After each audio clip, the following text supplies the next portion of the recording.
Hello, everyone. Back to our regularly scheduled programming. We're going to talk about the war in Ukraine.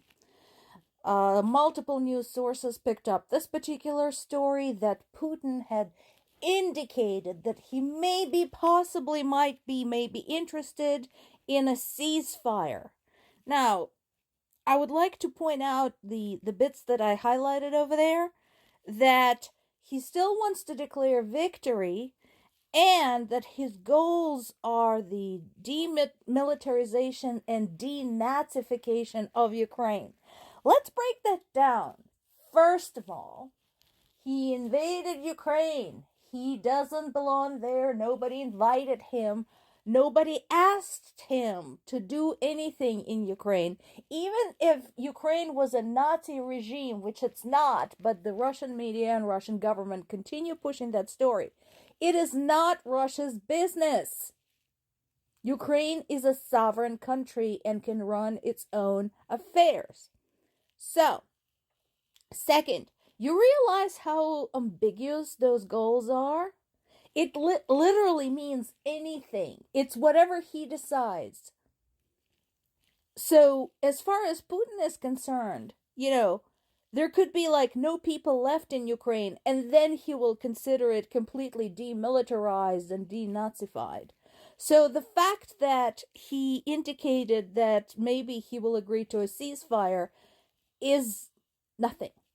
It literally means nothing. It's just talk.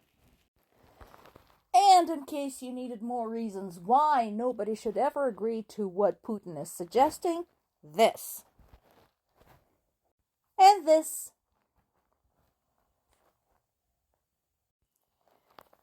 And this.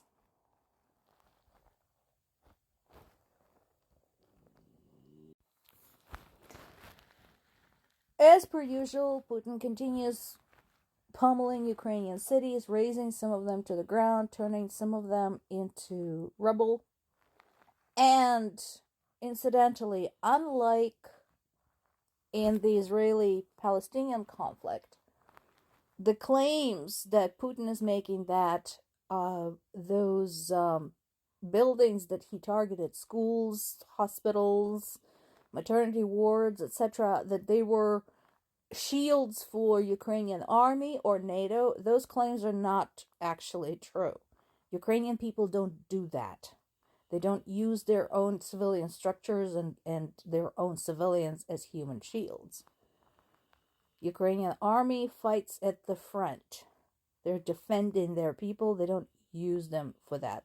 So, was there any reason for Putin to, in this particular case, pummel the city of Kherson that's already gotten plenty of pounding? Nope. Nope. The only reason is that Ukraine refuses to surrender to him. On the good news side of things, Ukraine was able to resolve the truckers' dispute with Poland and Czech Republic. So that's actually good, because those two are both allies. And as I said before, one of the worst things that can happen in the war is infighting and squabbling between, you and your friends. So Poland particularly has been absolutely indispensable in supporting Ukraine. And so I understand their argument in the truckers' dispute, and you can go back and read about them, what had caused that. And I did cover it, but it was some time ago. So look it up if you're curious about the details. But I'm glad that they'd settled it, that they agreed on something, on the compromise, because we need that traffic. We need the aid going into Ukraine, and the goods that Ukraine is still exporting, amazingly, still going out. So I'm just hoping that we can continue maintaining the dialogue with our allies right along there, that western border, because that is absolutely crucial to the survival of the country. And then also, Ukrainian air defenses continue working hard. They destroyed all but one of the 15 drones launched by Russia overnight against the southern portion of the country. And that includes, again, my native region of Zaporizhia.